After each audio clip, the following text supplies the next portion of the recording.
একজন মানুষ সে দীর্ঘ সময় নামাজ পড়তে পারে, সে দীর্ঘ অবস্থায় রোজা রাখতে পারে, সে অনেক ধার্মিক হতে পারে, কিন্তু তার মনে প্রশান্তি নাও থাকতে পারে। মানুষের জীবনে সবচেয়ে মূল্যবান সম্পদ কি? তো স্বাভাবিকভাবেই আমরা যেগুলো পাবো সেটা হচ্ছে স্বাস্থ্য। তার স্বাস্থ্য হচ্ছে তার জন্য সবচেয়ে বড় সম্পদ, এটা আমরা বলি।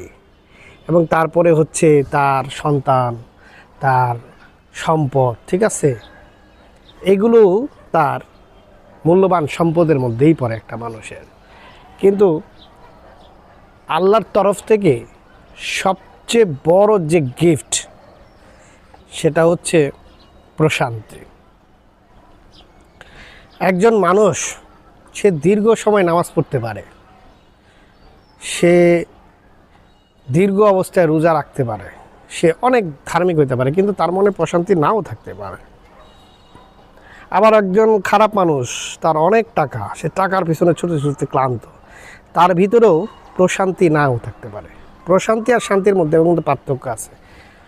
অনেক গরমের মধ্যে আপনি একটা এসি লাগাইছেন, ঠান্ডা বাতাস যেটা পাওয়া যায়, আপনার ভিতর থেকে যে একটা শান্তির অনুভব হয়, দেখবেন ওইখানে ওইটার সাথে আসলে ওইটাকে আপনি বুঝতে পারবেন ওইটাই হচ্ছে প্রশান্তির একটা বিষয়, ঠিক আছে? চারিদিকে সব কিছু তছনছ হয়ে যেতেছে, বাসা বাড়ি ঘর সন্তান সম্পদ সব কিছু উলটপালট হয়ে যেতেছে, কিন্তু তারপর আপনার ভিতরে এক ধরনের পিস আছে, শান্তি আছে। এইটাই হচ্ছিল সবচেয়ে মূল্যবান সম্পদ, যেটা আল্লাহর তরফ থেকে আসে।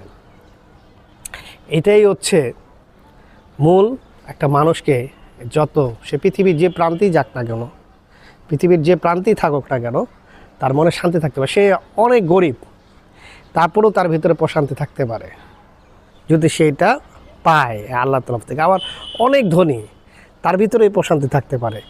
মানে একটা কথা আছে যে অনেক সম্পদ করে তারও ঘুম হয় না, আর যার সম্পদ নাই তারও ঘুম হয় না।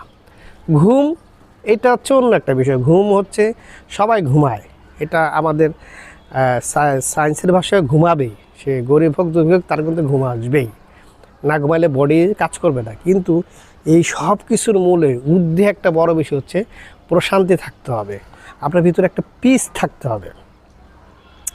আর এইটা একটা কোরআন শরীফ আয়াত আছে, জিকির করলে অন্তরে প্রশান্তি আসে। এবং আধুনিক বিজ্ঞান ধ্যান করতে বলে, যে তোমরা যদি ধ্যান করো তাহলেও একটা পিস আসবে। তো এই গোটা 2-4টা জিনিস আছে যেটাকে বলে, বা আপনি যদি খুব